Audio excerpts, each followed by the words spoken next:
मंथन प्लस में सभी का स्वागत है।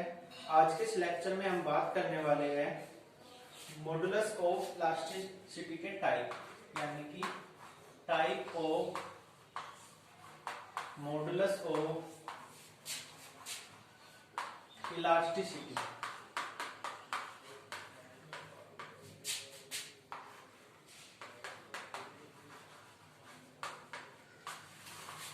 यानी कि प्रत्यास्थता गुणांक के प्रकार। तो प्रत्यास्थता गुणांक क्या होता है? तीन प्रकार का होता है। पहला है यंग मॉडुलस ऑफ इलास्टिसिटी,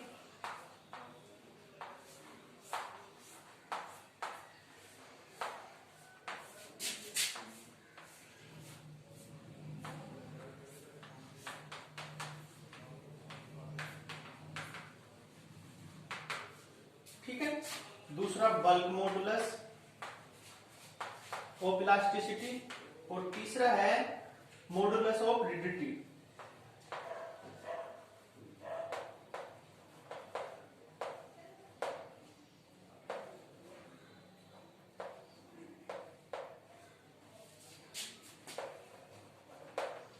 ठीक है, चलिए यंग मॉडुलस ऑफ इलास्टिसिटी यानी कि यंग प्रत्यास्थता गुणांक। यंग प्रत्यास्थता गुणांक होता क्या है?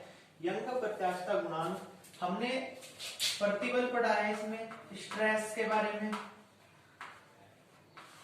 और दूसरी एक हमने टॉपिक पढ़ा है स्ट्रेन यानी कि विकृति।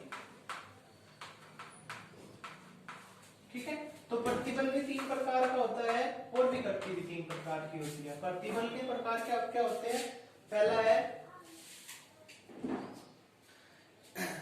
पहला प्रतिबल है अनुदैर्ध्य प्रतिबल, दूसरा है अभिलंब प्रतिबल, और तीसरा है अवरूपण प्रतिबल।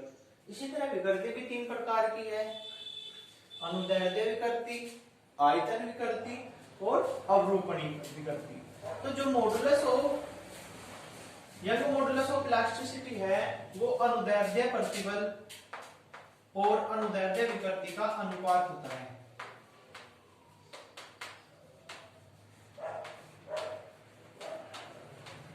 अनुदैर्ध्य प्रतिबल यानी कि logarithm stress upon logarithm strain.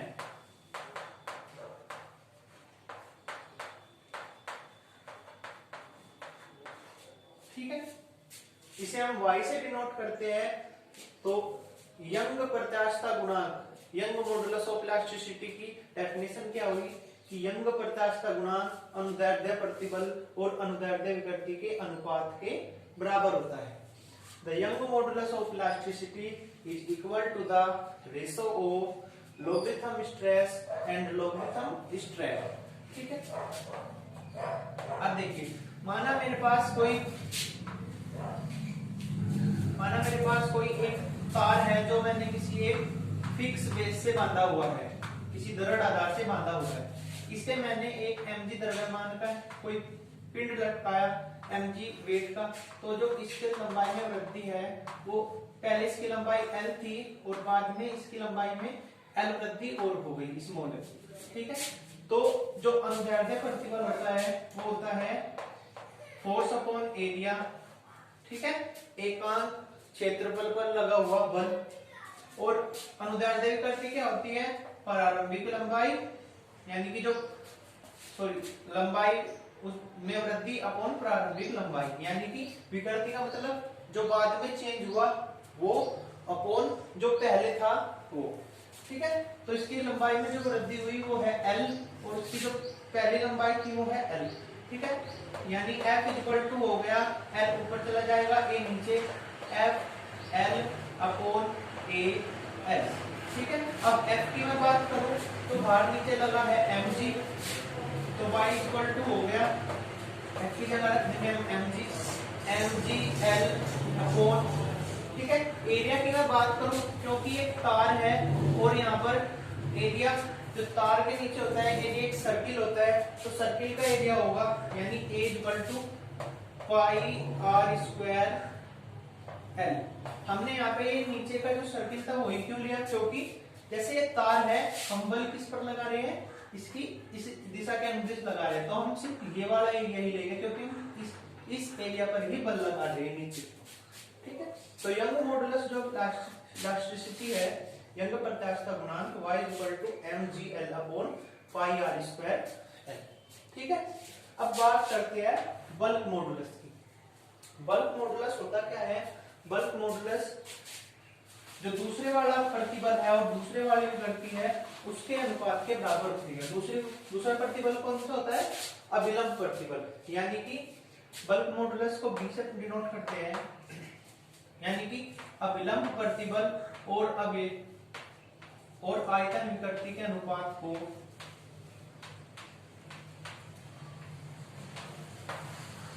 आयतन प्रत्यास्थता गुणांक या बल्क मॉडुलस ऑफ इलास्टिसिटी कहते हैं।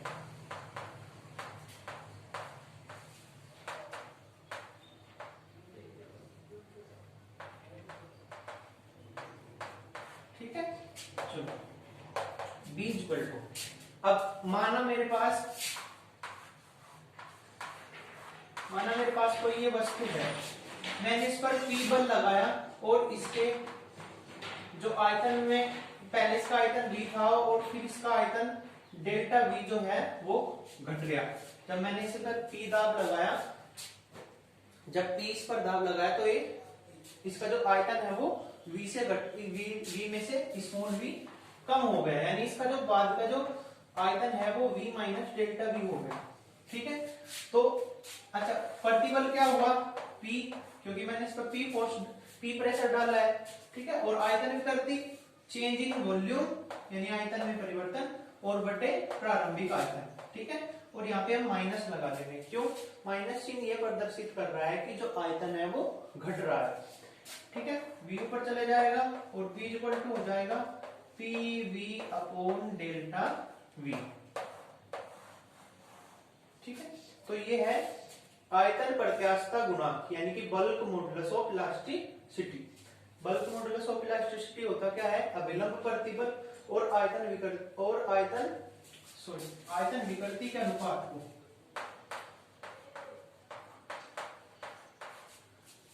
बल्क मॉडुलस ऑफ इलास्टिसिटी क्या होता है? अभिलंब प्रतिबल और आयतन विकृति के अनुपात को आयतन प्रत्यास्थता गुणांक कहते हैं। यानी B इक्वल टू अभिलंब प्रतिबल अपॉन आयतन विकृति, B इक्वल टू अभिलंब प्रतिबल यानी P, आयतन विकृति यानी delta V upon V। Minus चिन्ह क्या प्रदर्शित कर रहा है कि जो आयतन है वो घट रहा है। V ऊपर चला गया तो B इक्वल टू हो गया PV अपॉन डेल्टा V। ये था आयतन प्रत्यास्थता गुणांक। इसी में ये टॉपिक है कंप्रेसिबिलिटी, संपीड्यता। संपीड्यता क्या होता है? आयतन प्रत्यास्थता गुणांक के व्युत्क्रम को संपीड्यता कहते हैं। उसे हम बीटा से प्रदर्शित करते हैं।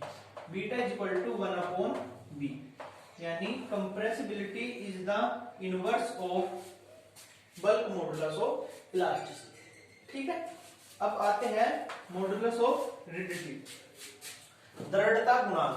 दृढ़ता गुणांक क्या होता है? जो तीसरे वाला प्रतिबल है और तीसरे वाली विकृति है उनके अनुपात को हम बोलते हैं दृढ़ता गुणांक।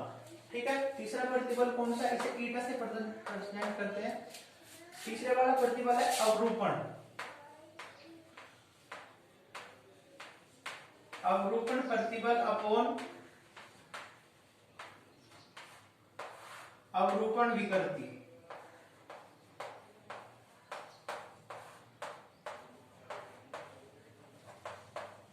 ठीक है, तो अवरूपण प्रतिबल और अवरूपण विकृति के अनुपात को क्या बोलते हैं? दृढ़ता गुणांक कहते हैं, modulus of rigidity. Eta equal to अवरूपण प्रतिबल का सभी का फॉर्मूला यही होता है प्रेशर का, F अपॉन A, और यहाँ पर अवरूपण विकृति को हम कहीं से प्रदर्शित करते हैं?